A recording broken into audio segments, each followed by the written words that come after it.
ஒதுக்கப்பட்டேனே, தனிமையில் நானும் தள்ளப்பட்டேனே. அப்படியாமா? உறவுகளால் ஆமா. சஞ்சலத்தினாலே கண்கள் இருளடைந்து போனது, பலனற்ற என் சரீரம் சோர்வடைந்து போனது. சஞ்சலத்தினாலே கண்கள் இருளடைந்து போனது, பலனற்ற என் சரீரம் சோர்வடைந்து போனது. கலங்கி தவித்தேன், காப்பாற்றிடுமே. உண்மையா சொல்றேன்? வருந்தி அழைத்தேன், உனக்கு வழிகாட்டிடுமே. கலங்கி தவித்தேன், காப்பாற்றிடுமே. வருந்தி அழைத்தேன், எனக்கு வழிகாட்டிடுமே.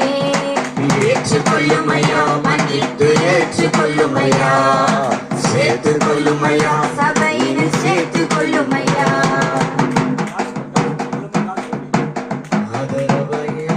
அருமையான தாய்மார்களே, இன்றைக்கு வாழ்ந்து கொண்டிருக்கிற இந்த உலகத்திலே உலகத்தாலும் பெற்ற தகப்பன் தாயினாலும் அநேக வேதனையான சூழ்நிலையினாலும் ஒதுக்கப்பட்டு வெறுக்கப்பட்டு யார் உண்டு என்னுடைய வேதனையை மாற்ற, என்னுடைய கண்ணீரை மாற்ற யார் உண்டு என்று இன்றைக்கு ஒருவேளை நீங்கள் யோசிக்கலாம்.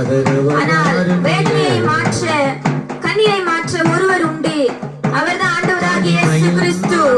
இன்றைக்கு உலகம் பார்க்கிற விதமாக ஆண்டவராகிய இயேசு கிறிஸ்து பார்க்க மாட்டார். அவர் பாவிகளை நேசிக்கிறவர், அவர் தள்ளுண்டவர்களை நேசிக்கிறவர், அவர் கண்ணீரை மாற்றுகிறவர், அவர் துக்கத்தை சந்தோஷமாய் மாற்றுகிறவர். அவர் உங்களுக்காக 2000 வருஷங்களுக்கு முன்பாக சிலுவையிலே மரித்து 3ஆம் நாள் உயிரோடு எழுந்து இன்றைக்கு உயிரோடு கூட ஜீவித்துக் கொண்டிருக்கிறார். இன்றைக்கு எவ்வளவு வேதனையில் இருந்தாலும், கண்ணீரில் இருந்தாலும், துக்கத்தில் இருந்தாலும் யாருமே இல்லை என்று, என்னுடைய கண்ணீரை மாற்ற, என்னுடைய வேதனையை மாற்ற யாருமே இல்லை என்று சூழ்நிலையில் நீங்கள் தள்ளப்பட்டிருந்தாலும் நாங்கள் அறிவிக்கிற ஆண்டவராகிய இயேசு கிறிஸ்து உண்டு. அவர்தான் எங்களுடைய கண்ணீரை மாற்றினவர், எங்களுடைய வேதனையை மாற்றினவர். இன்றைக்கு உங்களை தேடி வந்திருக்கிறார்.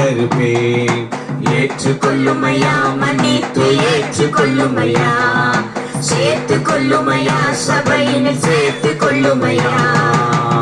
ஆதரவ யாரும் இல்ல எனக்கு இந்த உலகத்தில, ஆதரவ யாரும் இல்ல எனக்கு இந்த உலகத்தில.